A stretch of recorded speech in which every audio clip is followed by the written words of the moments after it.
June 18, 1815, a ridge south of Brussels, Belgium.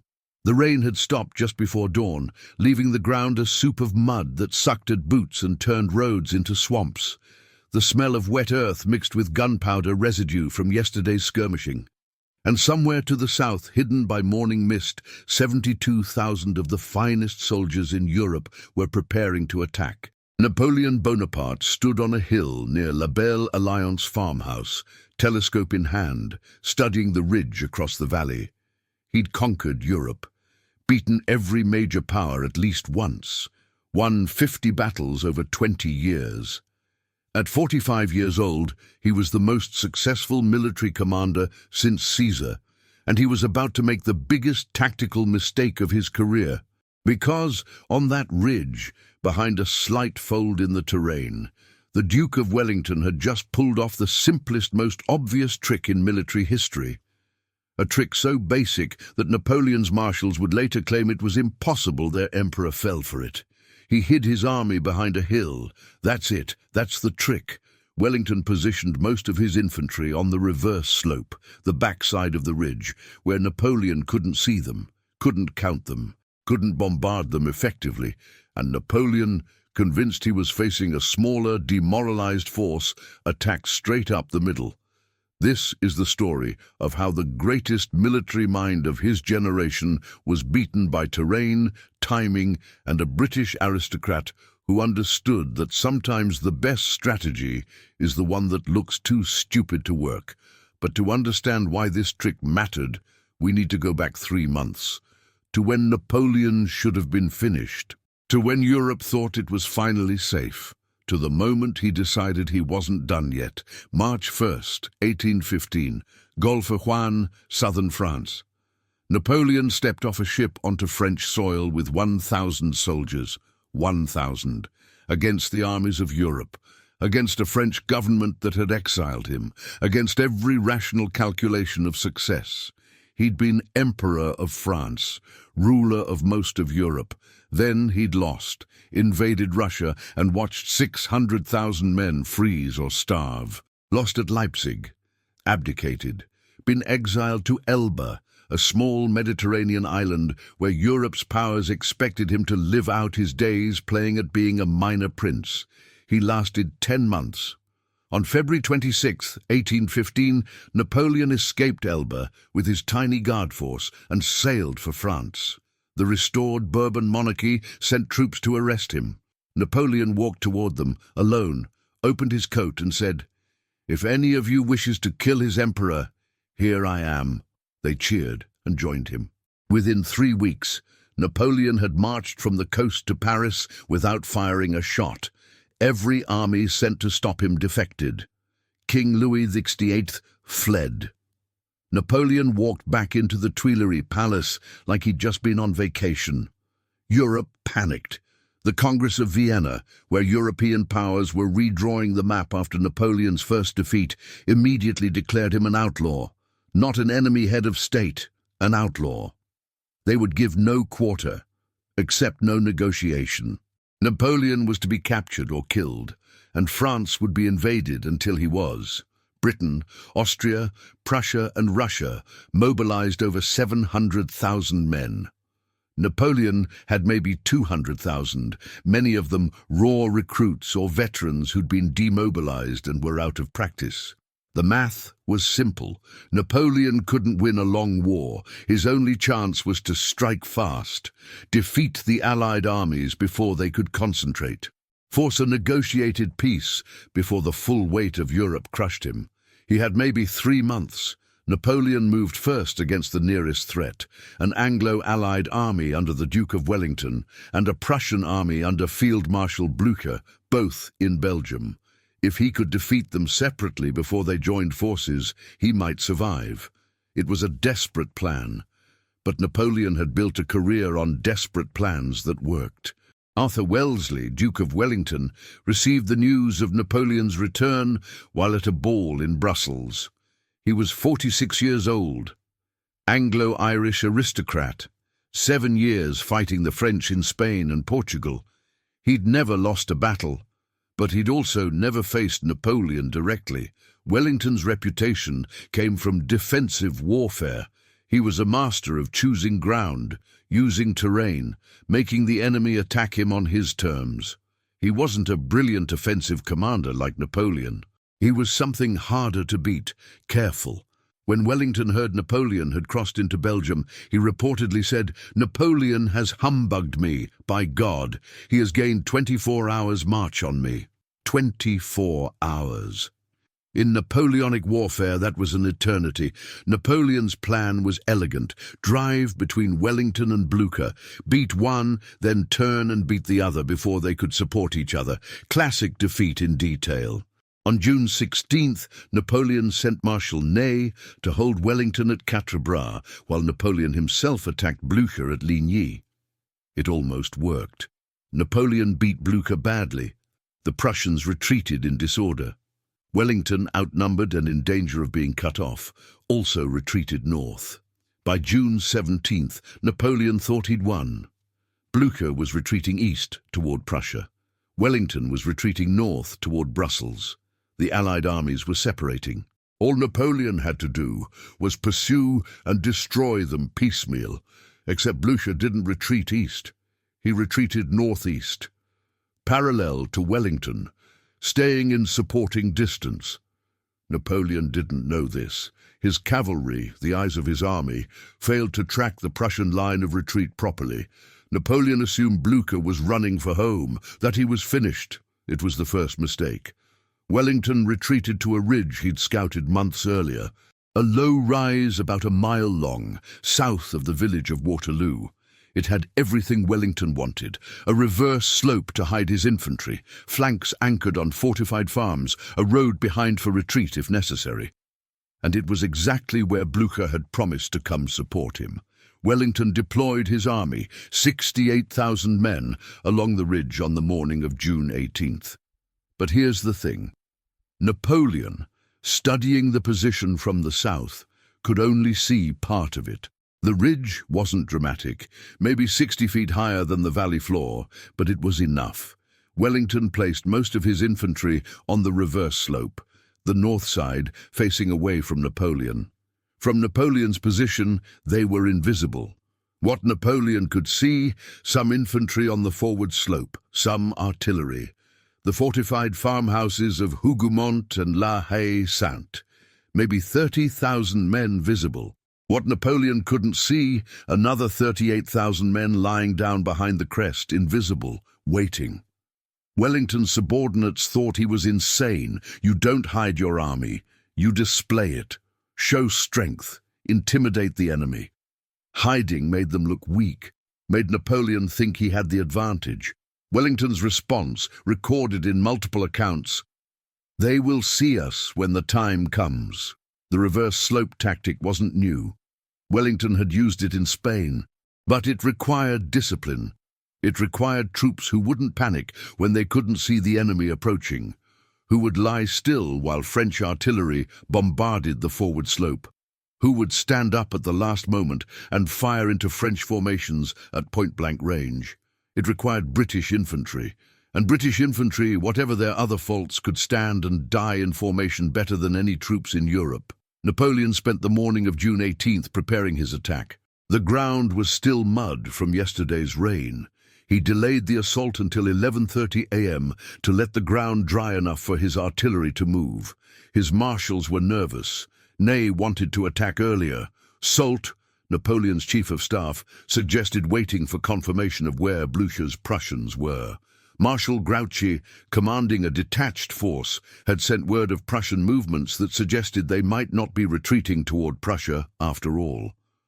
Napoleon dismissed the concerns. He'd studied Wellington's position, counted the visible troops, done the math. He had 72,000 men. Wellington had maybe 40,000 visible. Napoleon had the finest artillery in Europe, the best cavalry, the veteran infantry of the Grande Armée. He'd beaten larger armies with worse odds. One of Napoleon's officers reportedly expressed concern about Wellington's reputation. Napoleon's response became famous. "Because you have been beaten by Wellington, you think he's a good general. I tell you, Wellington is a bad general, the English are bad troops, and this affair is nothing more than eating breakfast. It was the second mistake. Underestimating the enemy because you've never lost to them. At 11:30 a.m., French artillery opened fire, 80 guns, the Grand Battery, designed to shatter Wellington's line before the infantry assault. Roundshot and howitzer shells arced across the valley toward the ridge. Most of them sailed over the crest and landed behind it, hitting nothing. Because Wellington's infantry was lying down on the reverse slope and French gunners couldn't see them to correct their aim, the French artillery commander adjusted, lowered elevation, tried to hit the visible troops on the forward slope, did some damage, but the main body of Wellington's army, hidden, protected by terrain, barely took casualties. Napoleon watched the bombardment and saw smoke, heard the guns, assumed it was working. Why wouldn't it be? His artillery always worked. At 1 p.m., Napoleon ordered the first infantry assault. Prince Jérôme, Napoleon's brother, was to attack the fortified farmhouse of Hougoumont on Wellington's right flank. It was supposed to be a diversion. Fix Wellington's attention there while the main assault hit his center. The attack on Hougoumont turned into an 8-hour bloodbath. French infantry assaulted the walls repeatedly. British guards defended the orchard, the courtyard, the chapel. Men fought room to room through smoke and fire. Thousands of French soldiers got sucked into a battle for a single farmhouse, while Wellington's main line sat untouched. It was supposed to be a diversion. It became an obsession. While Hougoumont burned, Napoleon's main assault was forming up. D'Erlon's corps, 16,000 infantry in 4 massive columns, prepared to advance across the valley and storm Wellington's left centre. The plan was straightforward: mass formation, overwhelming force, punch through the British line, roll up the flank, end the battle before the Prussians could arrive. From Napoleon's perspective, it made perfect sense. He could see a thin British line, maybe 8,000 men visible on that section of ridge. D'Erlon had 16,000. 2-to-1 advantage, textbook. What Napoleon couldn't see, another 12,000 British infantry lying on the reverse slope behind that thin line, waiting.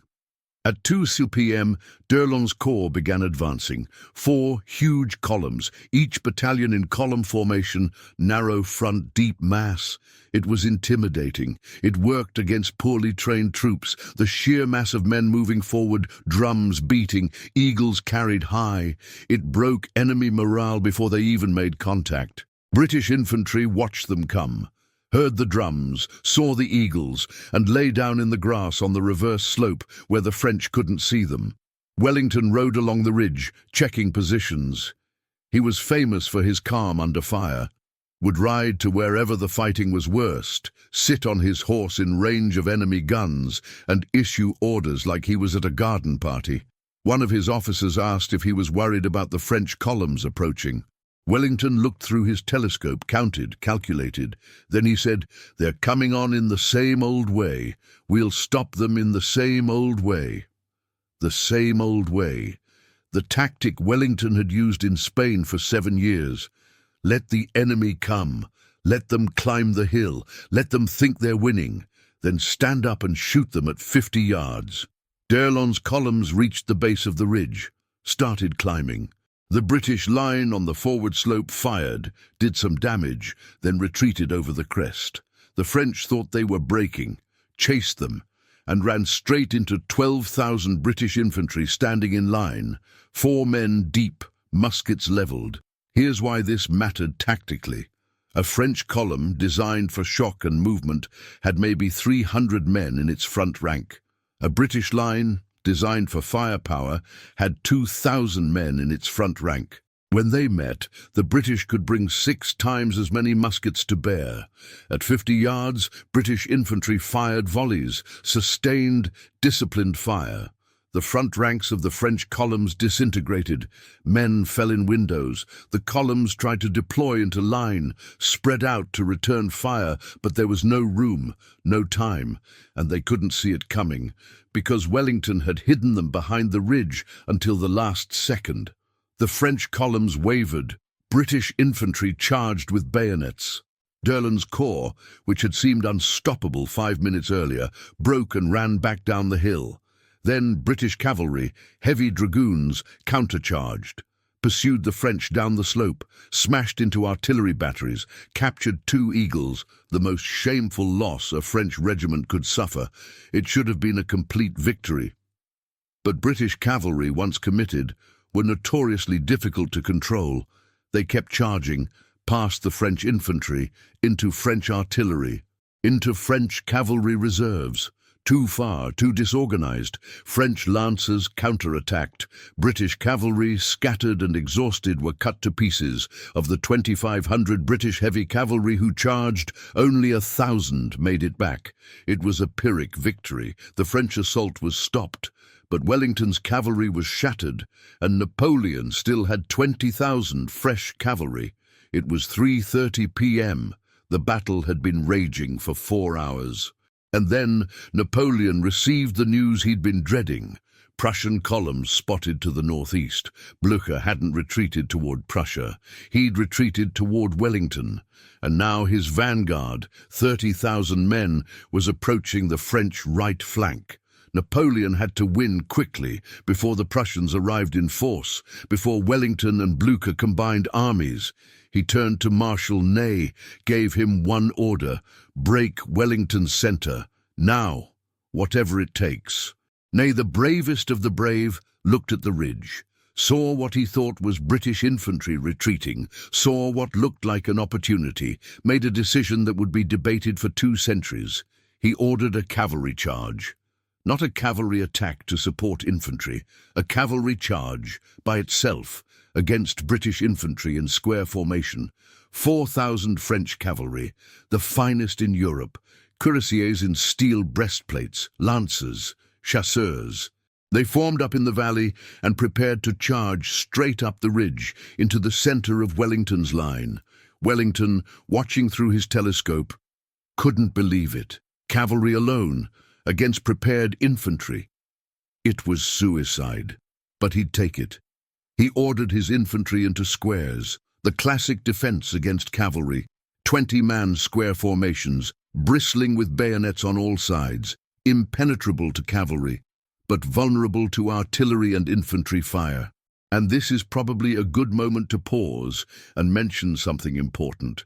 If you're fascinated by how great military minds make catastrophic mistakes, how overconfidence, bad intelligence, and pressure create disasters, you need to subscribe to this channel. We specialize in these pivotal moments where everything could have gone differently if someone had made a different choice. Hit that subscribe button, because what happens next at Waterloo is going to blow your mind.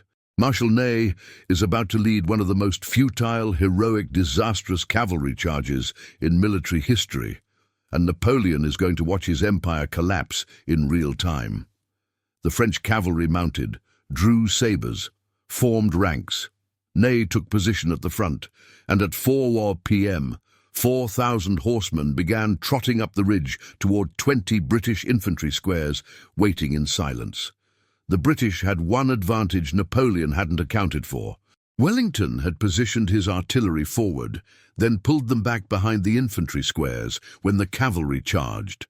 The French rode through abandoned gun positions, thought they'd captured them, then ran into infantry squares they hadn't seen, because Wellington had hidden them on the reverse slope until the last second.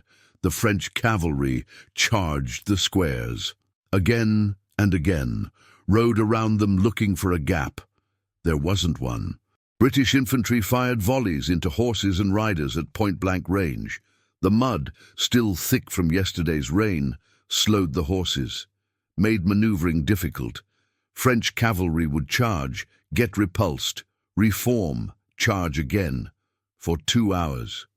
Ney had 5 horses killed under him, got up, found another, charged again. It was magnificent. It was pointless. You can't break infantry squares with cavalry alone. Wellington knew it. Ney knew it. But Ney had been ordered to break the centre, and this was all he had.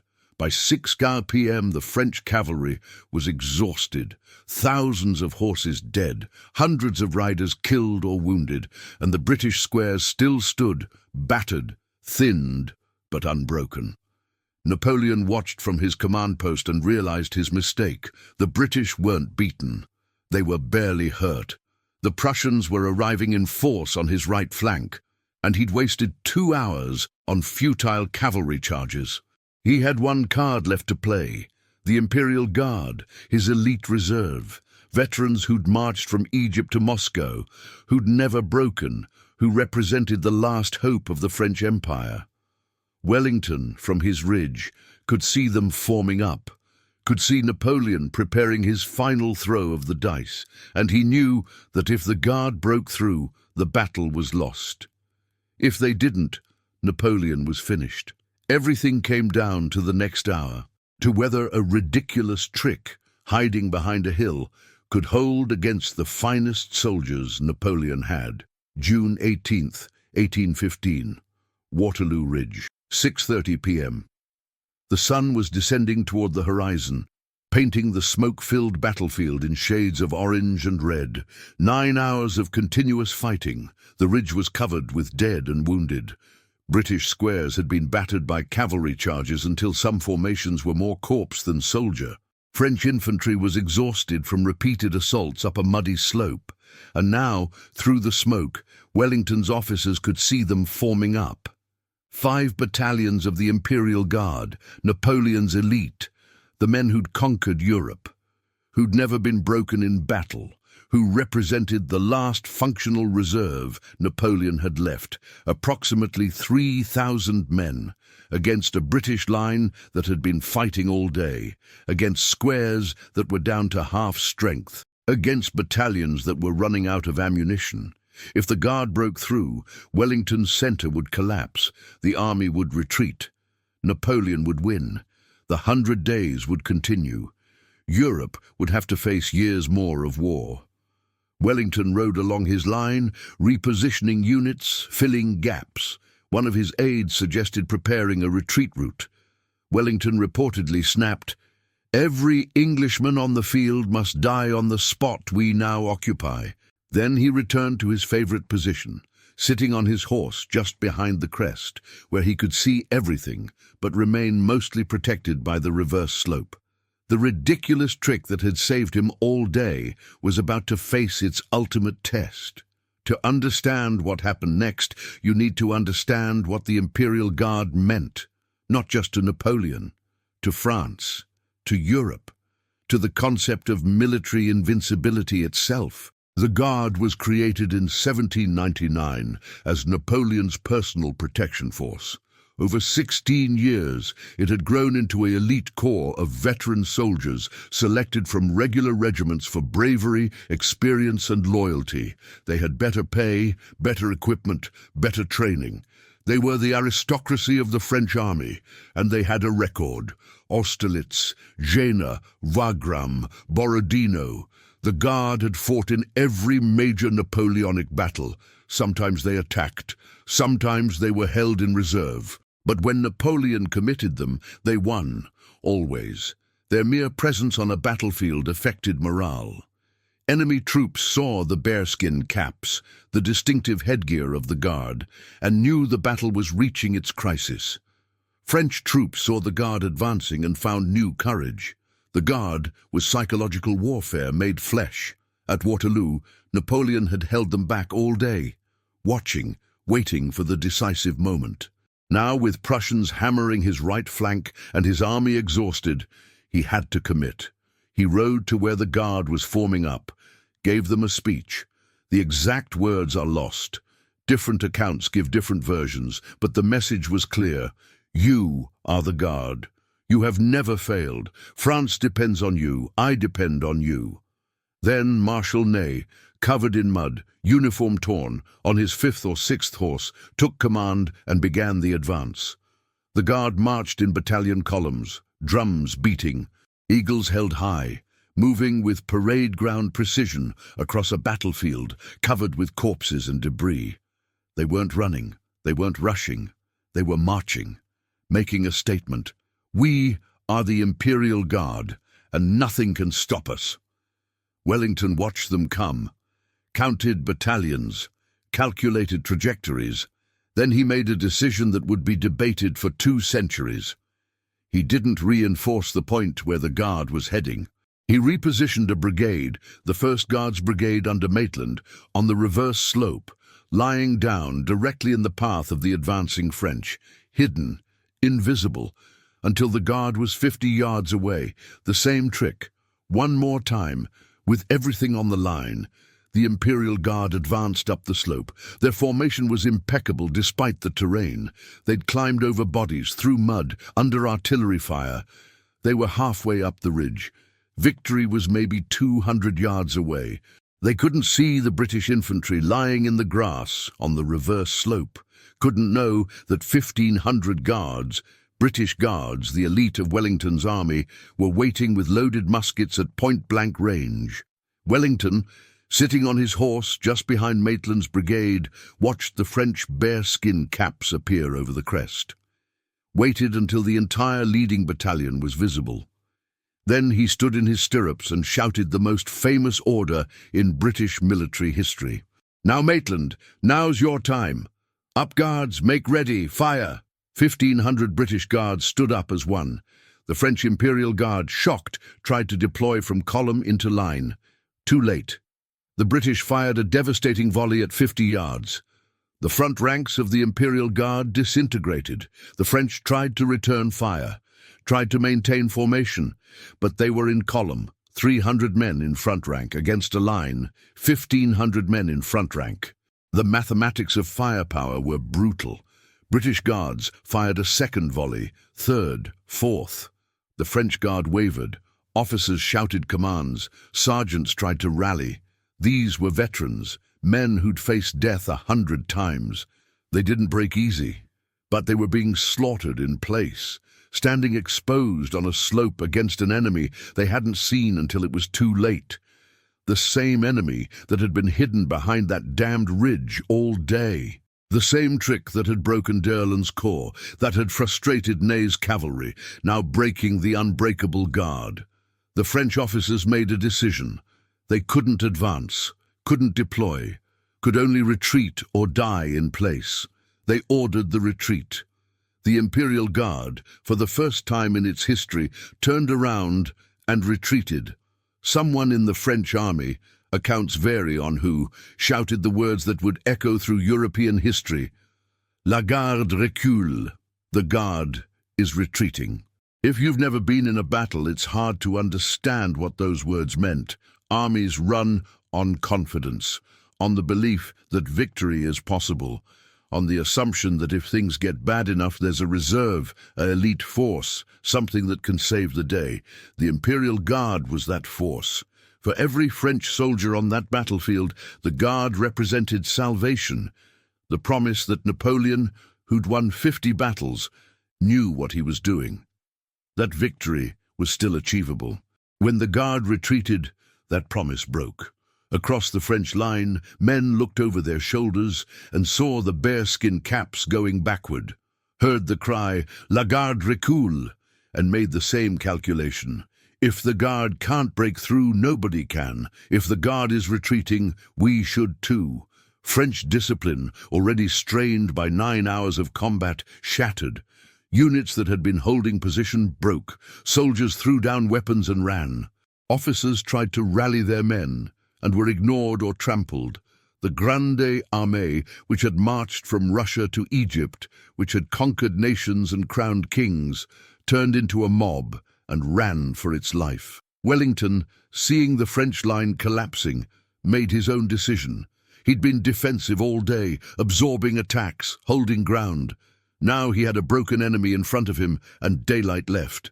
He took off his hat, waved it 3 times toward the French, the signal to advance.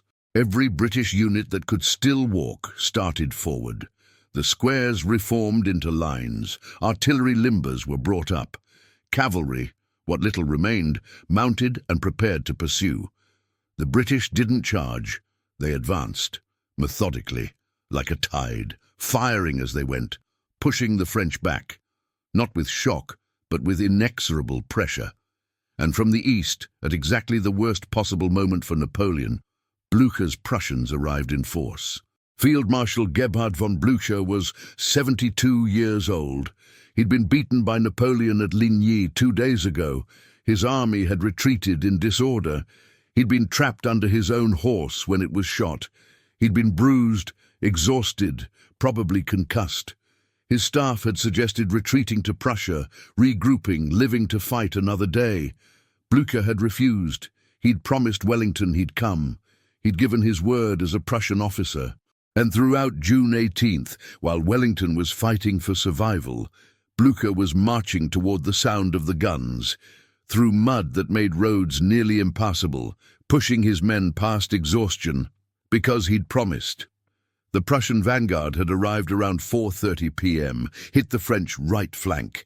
Napoleon had to detach troops to contain them, troops he desperately needed elsewhere. But it was manageable. A threat, not a catastrophe.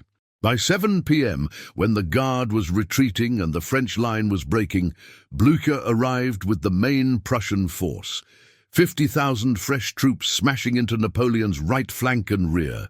The French army, already retreating in the center, now had Prussians rolling up their flank. The retreat turned into a rout. Soldiers fled in every direction. Artillery was abandoned. Cavalry trampled their own infantry trying to escape. Entire regiments ceased to exist as organized units. Napoleon tried to rally them, formed squares with remnants of the Guard, tried to create a rear guard.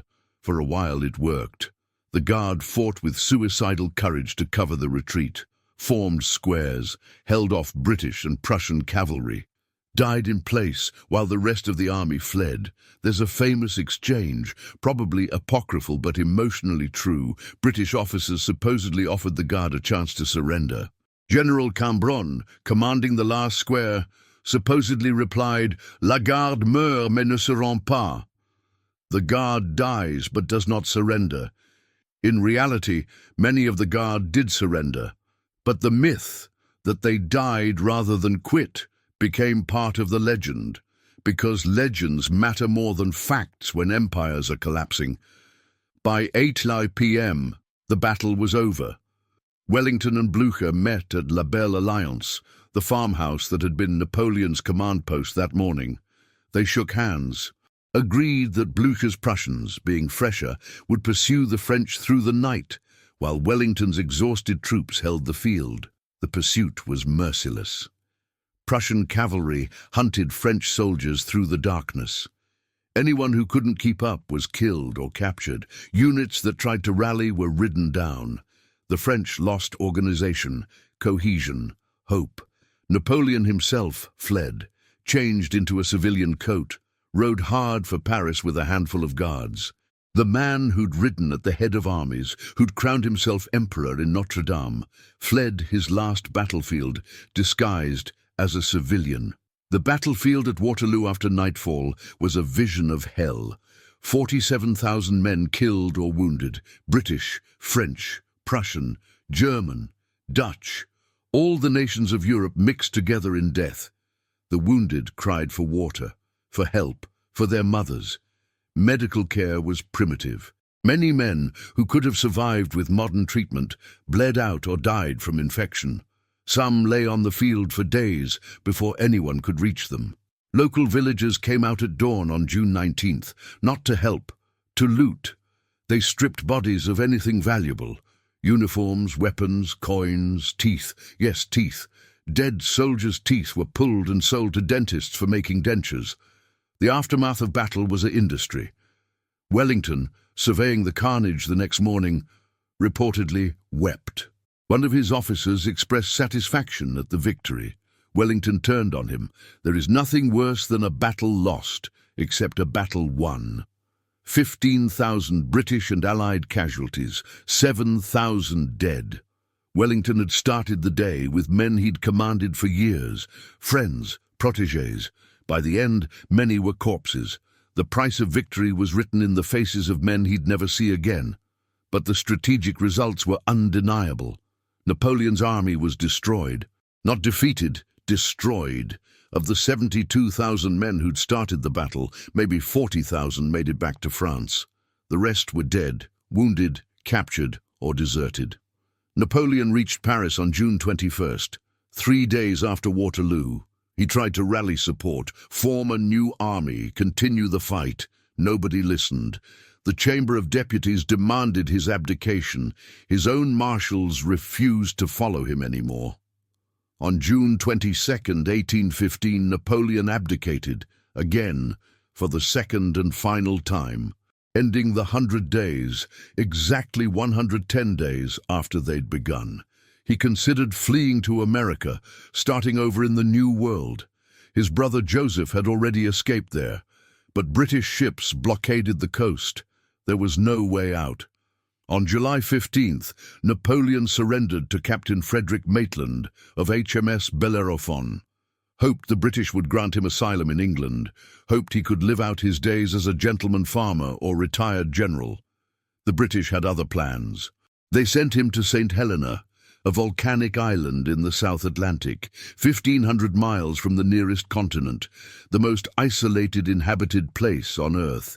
Napoleon would spend the rest of his life there, 6 years, writing memoirs, arguing with his captors, slowly dying of what was probably stomach cancer.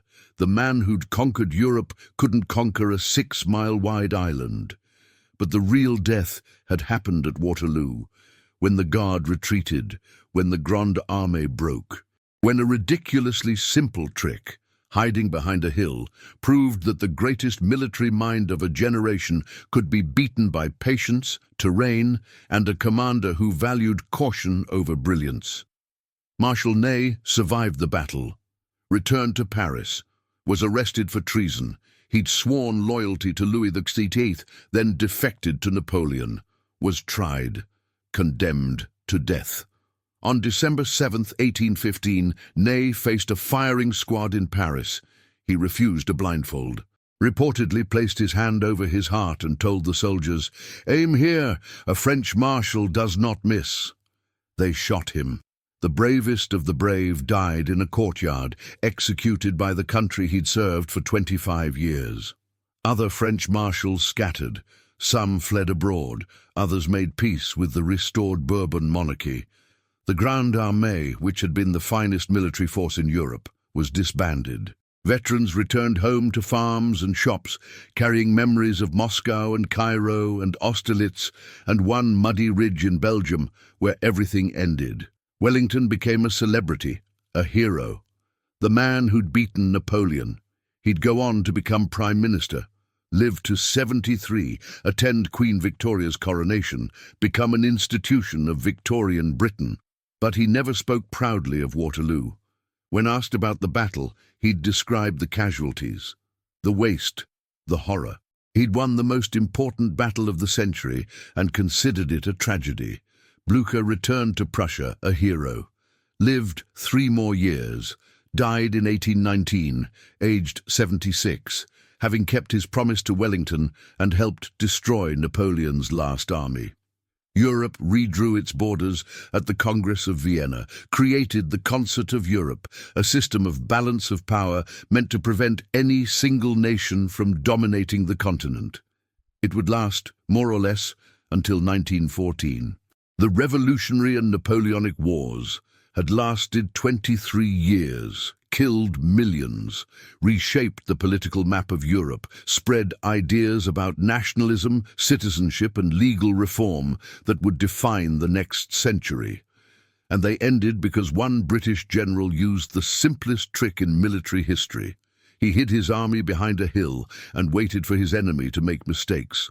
Napoleon, from St. Helena, would spend years writing about Waterloo, analyzing what went wrong, blaming his marshals, the weather, the terrain, bad intelligence about Blücher's position, Ney's reckless cavalry charges, Durland's poorly coordinated attack. What he rarely acknowledged, that he'd underestimated Wellington, assumed the British were bad troops and Wellington was a bad general, attacked in the same way he'd attacked dozens of times before, assuming the same tactics would work against every enemy. The greatest trap isn't terrain or tactics, it's confidence. The belief that what worked before will work again, that your reputation alone can win battles, that the enemy will cooperate with your plan. Wellington didn't have Napoleon's genius, didn't have his charisma or his instinct for the decisive moment. What Wellington had was the discipline to fight his own battle, not the battle Napoleon expected. He chose the ground, used terrain Napoleon couldn't fully see, hid his strength until the critical moment, made Napoleon attack uphill, through mud, into positions Napoleon couldn't properly bombard. And when Napoleon threw his last reserve, the unbeatable Imperial Guard, Wellington used the same ridiculous trick one final time. Hid British guards on the reverse slope, let the French come, stood up at 50 yards and shattered them with volley fire.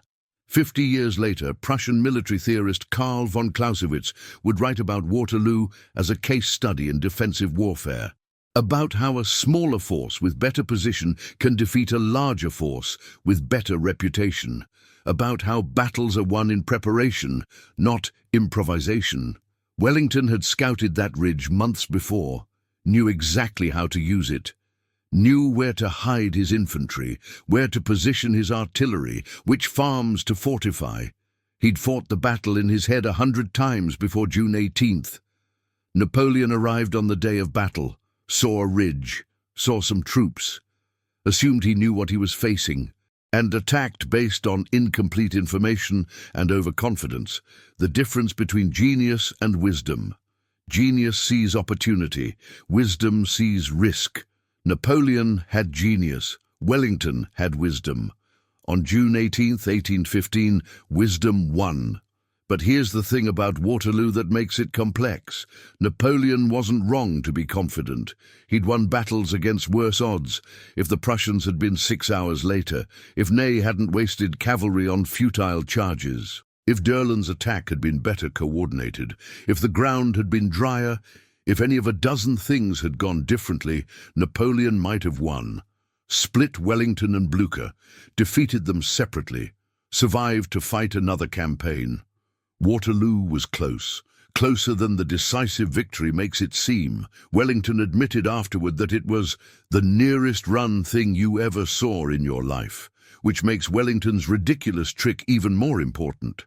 Because in a battle that close, small advantages matter, and Wellington's use of the reverse slope, simple, obvious, almost embarrassingly basic, gave him just enough advantage to survive until Blucher arrived. Napoleon lost at Waterloo because he fought the battle he wanted to fight, not the battle Wellington gave him. He saw a ridge with some troops and assumed it was like every other ridge he'd attacked. He couldn't imagine that Wellington would use something as simple as terrain to neutralize French artillery and hide troop strength.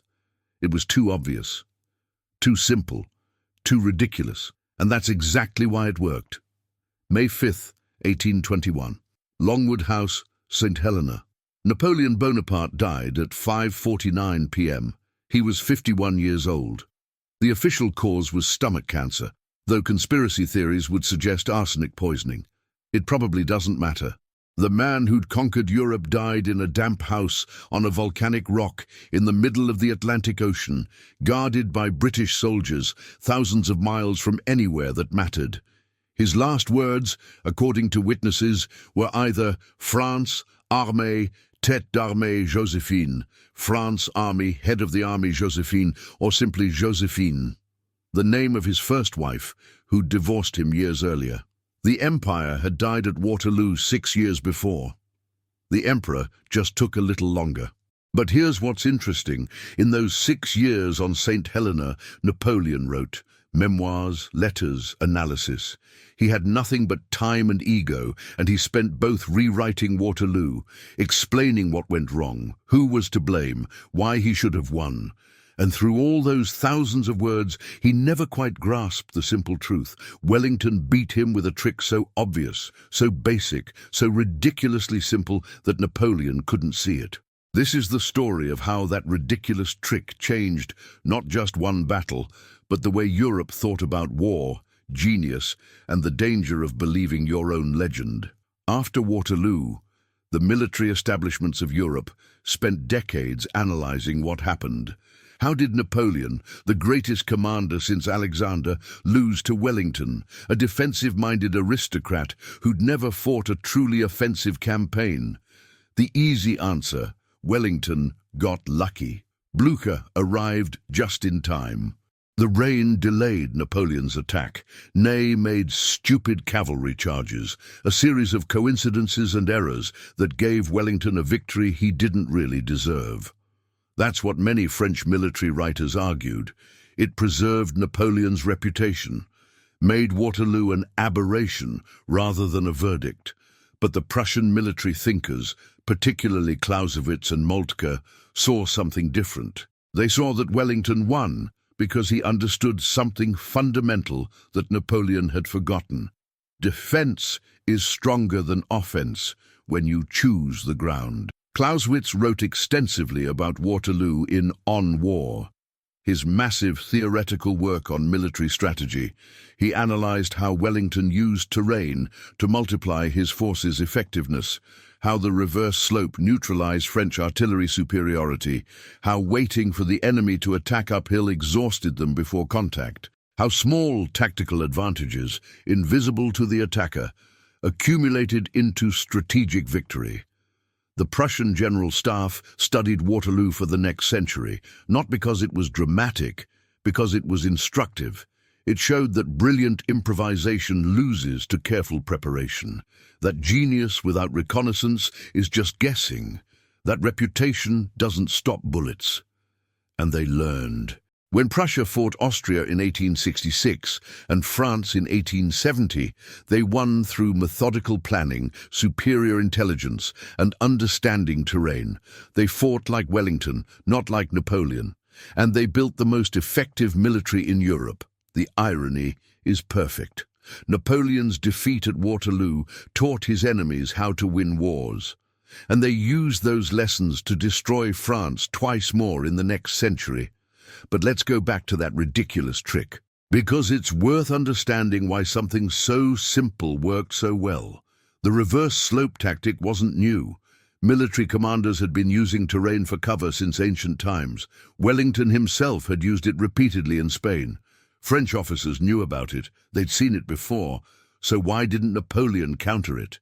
Because countering the reverse slope requires one thing: patience. You have to scout carefully, use skirmishers to probe the position, maneuver to attack from multiple angles, force the enemy to reveal their strength before committing. Napoleon didn't have patience. He had momentum. His entire strategic system was built on moving fast, concentrating force, and overwhelming the enemy before they could fully prepare. Speed was his advantage. Waiting was weakness. At Waterloo, that philosophy killed him. He saw Wellington's position, made assumptions based on visible troops, attacked based on those assumptions, and walked into exactly the trap Wellington had prepared. The trap only worked because Napoleon was Napoleon, because his reputation made him confident, because his past victories made him assume this victory would be the same. A lesser commander might have been more cautious, might have spent time reconnoitering, might have noticed that British units kept disappearing behind the ridge and wondered what was back there. Napoleon didn't wonder. He knew, or thought he knew, and that false certainty cost him everything. There's a broader lesson here about expertise and failure. Napoleon was arguably the best battlefield commander in history. He understood warfare at a level few humans ever have. He could see opportunities others missed, make decisions in seconds that would take ordinary generals hours. And all that expertise became a trap.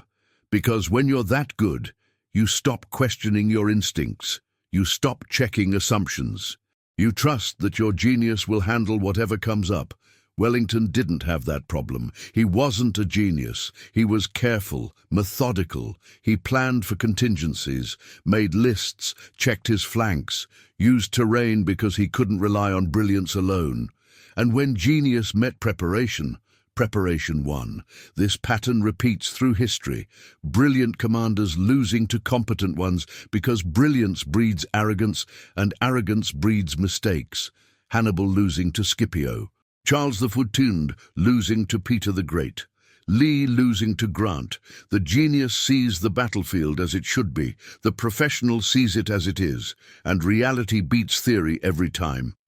But here's where Waterloo gets philosophically interesting, because Wellington's victory didn't just defeat Napoleon, it defeated the idea of the military genius, the romantic notion that a single brilliant mind could overcome any obstacle through sheer force of will and tactical inspiration. Napoleon embodied that idea. He'd risen from obscure Corsican artillery officer to Emperor of France through military genius. He'd rewritten the rules of warfare, made impossible victories seem routine, become living proof that individual brilliance could change history. Waterloo said, no, not always, not against prepared defenses and coordinated allies and an enemy who won't play your game. After Waterloo, European militaries moved away from the cult of the individual genius. They built staff systems, command structures, institutional knowledge that didn't depend on one man's brilliance. They trained professionals, not heroes. The Prussian General Staff, which would dominate European military thinking for the next century, was explicitly designed to make genius unnecessary, to create a system where competent officers following sound doctrine could defeat brilliant commanders making mistakes. And it worked, until it didn't. Until 1914, when all those carefully trained staff officers marched Europe into World War I, using the same methodical planning that Wellington had used at Waterloo, and discovered that trenches and machine guns had made offensive warfare almost impossible. Then genius made a comeback, because when the rules changed, you needed people who could break them. But that's a different story. The point is, Waterloo changed how Europe thought about military leadership. From Napoleon's model, charismatic genius making intuitive decisions, to Wellington's model, careful professional making calculated choices. Both models have value, both have weaknesses. But Waterloo demonstrated that when they clash, the professional who knows the terrain beats the genius who assumes he knows better.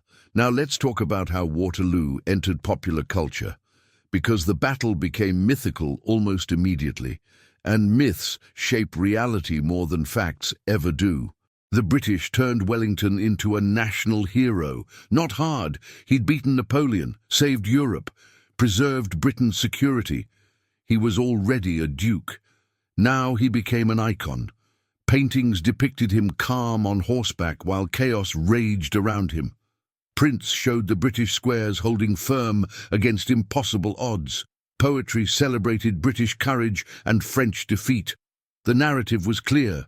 British discipline defeated French aggression. Order defeated chaos. Civilization defeated tyranny. The French narrative was different. Napoleon had been betrayed by incompetent marshals. The weather, bad luck, Ney's stupidity, Grouchy's failure to arrive. If just one or two things had gone differently, Napoleon would have won. The French narrative preserved Napoleon's reputation by blaming everyone else. It allowed France to remember him as a tragic hero rather than a defeated tyrant. And it set up the Napoleonic legend that persists today, the brilliant general undone by fate, not flaws. Both narratives miss the simple truth. Wellington won because he used terrain better. That's it. That's the story. Everything else is decoration.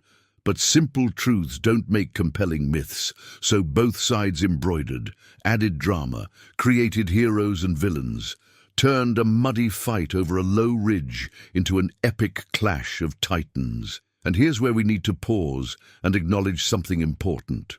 If you've watched all three parts of this story, if you've followed Napoleon from his return from Elba through the 100 Days to his final defeat, you clearly value understanding history's turning points, not just for the drama, but for what they teach us about leadership, strategy, and human nature. That's exactly what this channel is about.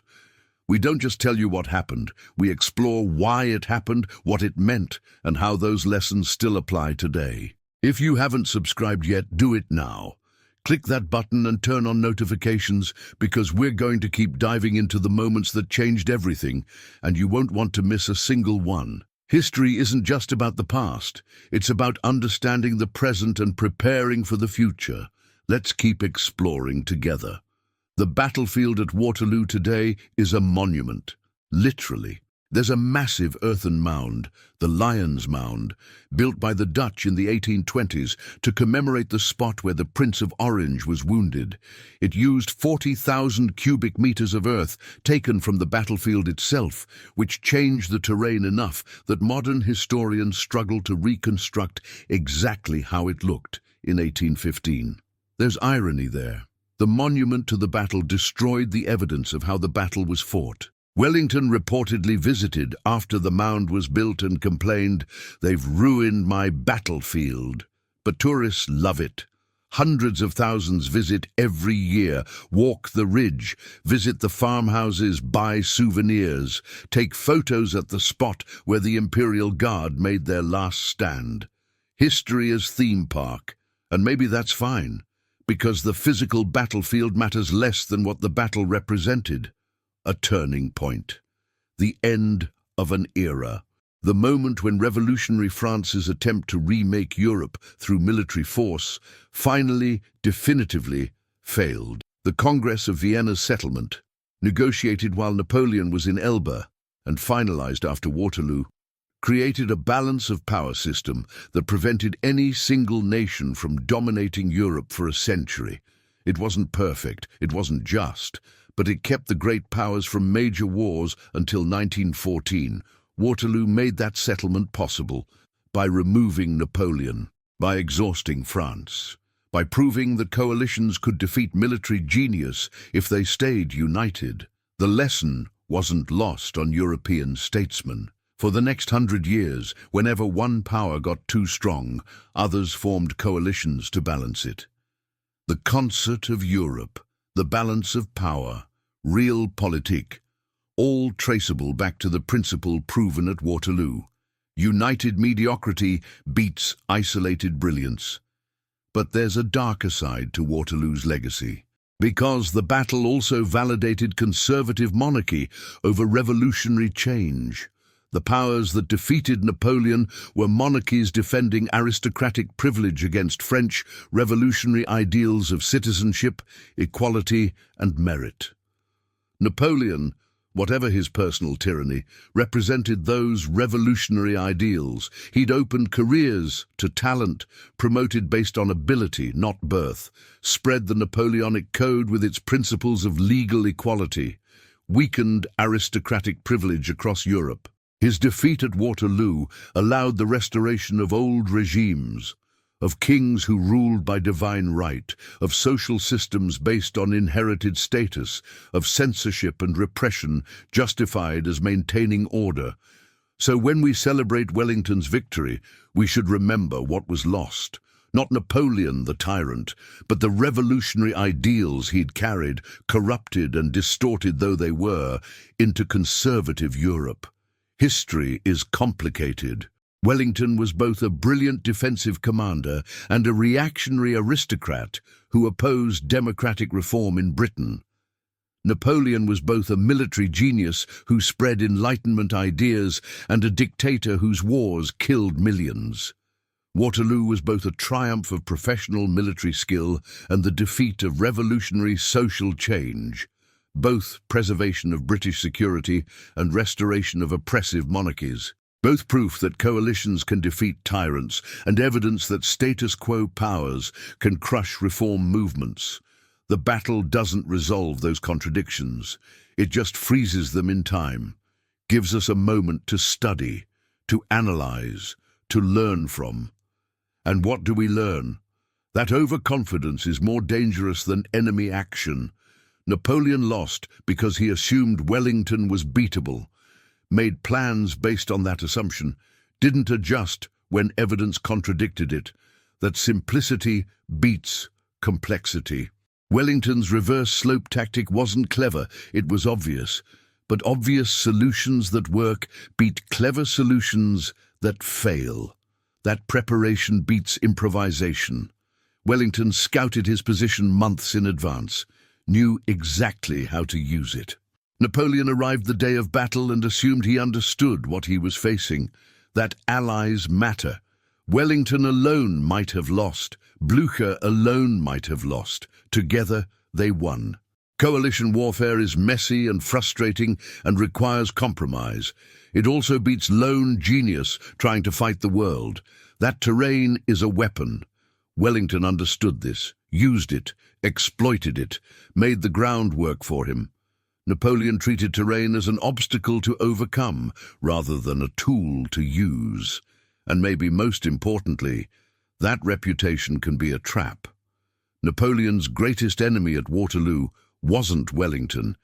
It was Napoleon's own legend, the assumption that he couldn't lose, that his past victories guaranteed future ones, that genius was enough. It wasn't. Wellington faced Napoleon without awe, studied his tactics, prepared counters, fought his own battle, and when Napoleon attacked in the same old way, Wellington stopped him in the same old way. No miracles, no divine intervention, just professional competence meeting overconfident genius, and competence won. The ridiculousness of Wellington's trick, hiding behind a hill, is that it shouldn't have worked against Napoleon, against a commander that good, with reconnaissance cavalry, with experienced marshals, with an army that had conquered Europe. It worked because Napoleon thought it was too simple, too obvious. Surely Wellington had something more clever planned. Surely the British weren't just lying down behind a ridge waiting to stand up and shoot. But they were. And when simple tactics are executed well against an enemy who's too confident to see them, they work. There's a modern business saying, no plan survives contact with the enemy. It comes from Moltke the Elder, who studied Waterloo intensively. His point was that you can't predict everything, can't control every variable. What you can do is prepare thoroughly, stay flexible, and not fall in love with your own genius. Wellington embodied that. He had a plan. When it got disrupted, by Ney's cavalry charges, by the loss of La Haye-Saint-Farm, by casualties mounting faster than expected, he adjusted, moved reserves, reinforced weak points, stayed calm. Napoleon had a plan too. When it started failing, he didn't adjust. He committed more forces, threw in reserves earlier than intended, made increasingly desperate attacks, kept thinking that one more push would break Wellington. It's the difference between confidence and arrogance. Confidence says, I've prepared well, I can handle setbacks. Arrogance says, I'm too good to fail, therefore I'm not failing even when I clearly am. Napoleon had earned his arrogance. 50 victories, conquered kingdoms, rewritten warfare. But arrogance earned is still arrogance, and at Waterloo it killed him. Not physically, he'd live 6 more years, but his ability to shape history, to command armies, to matter. After Waterloo, Napoleon was a prisoner, then a corpse, then a legend, then a historical figure people studied but didn't fear. Wellington lived another 37 years after Waterloo, served as Prime Minister, became a conservative icon, opposed reform, grew increasingly out of touch with the world he'd helped create. But every year on the anniversary of Waterloo, he'd hold a banquet, invite the surviving officers who'd fought with him, toast the dead. Remember the day when everything hung in the balance and could have gone either way. And he'd tell anyone who asked, it was a close thing, the closest he'd ever seen. If Napoleon had attacked earlier, if the Prussians had been delayed, if the Guard had broken through, any of a dozen variables different, and he'd have lost. Wellington won Waterloo, but he never forgot how easily he could have lost it. That humility, that understanding that victory was never certain, kept him from making Napoleon's mistakes. The greatest commanders know how fragile success is. How much depends on factors outside their control, how quickly confidence becomes arrogance, becomes disaster. The worst commanders think they're too good to lose, right up until they do. Napoleon was many things: genius, tyrant, reformer, conqueror. But at Waterloo he was something simpler, a man who'd forgotten that everyone eventually meets someone better prepared. Wellington wasn't better. He was better prepared. He'd chosen his ground, used his advantages, waited for his moment, done the unglamorous work of reconnaissance and planning and positioning. And when Napoleon attacked with the confidence of a man who'd never really been beaten, Wellington did something ridiculously simple. He hid his army behind a hill and waited. That's the story, that's the lesson. That's how one general's ridiculous trick fooled Napoleon himself. Not through cleverness, through simplicity, not through genius, through preparation, not through heroics, through patience. The greatest military mind of his generation lost to a trick so obvious it seemed impossible. Lost because he couldn't believe his enemy would use something that basic. Lost because genius without humility is just overconfidence waiting to fail. 200 years later, Waterloo remains a case study in military academies, business schools, leadership seminars, because the lessons are timeless. Don't assume you know everything. Don't let past success guarantee future victory. Don't attack without reconnaissance. Don't underestimate simple solutions. Don't mistake reputation for invincibility. And most importantly, sometimes the best strategy is the one that looks too stupid to work. Because if it looks too stupid to work, your brilliant enemy might not see it coming. Wellington hid behind a hill. Napoleon attacked a position he couldn't fully see. The Guard retreated. The Empire fell. And all because one general remembered that terrain matters more than genius. That preparation beats improvisation. That simple tricks executed well beat complex strategies executed poorly. Ridiculous? Maybe. But it worked. And 2 centuries later, we're still talking about it. Still learning from it. Still using it as proof that no one, no matter how brilliant, is too good to be beaten by someone who's done their homework. End of Part 3. The ridge at Waterloo. The reverse slope that hid an army. The simple trick that ended an empire. Napoleon conquered Europe through genius. Wellington defended it through preparation. Genius attacked uphill, through mud, into a position it didn't fully understand. Preparation waited, watched, adjusted, and won. The lesson echoes through 2 centuries. Brilliance without humility is a weakness. Simplicity executed well beats complexity executed poorly. And sometimes, the most effective trick is the one that's too obvious to see. Napoleon died on a rock in the Atlantic, writing excuses for why he lost. Wellington lived to old age, never forgetting how close he came to losing. One man believed his own legend. The other never forgot that legends are just stories people tell themselves.